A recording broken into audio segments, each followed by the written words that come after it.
Inamin ni Paolo Avellino na lagi siyang naaakit sa matatalinong babae.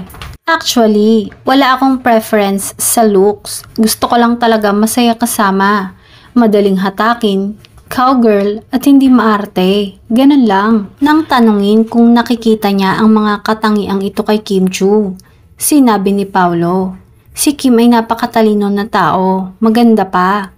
Gayunpaman, marunong magluto. She looks like she's maalaga. Nagka-coffee kami. Gym, jogging.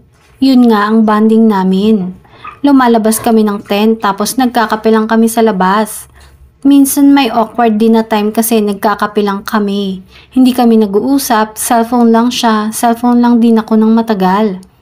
Pero nagsishare kami ng kape sa isang mug. Ngayong komportable na sa isa't isa. Tsaka si Kim, minsan magjo-joke na lang siya out of nowhere so tawanan sa set.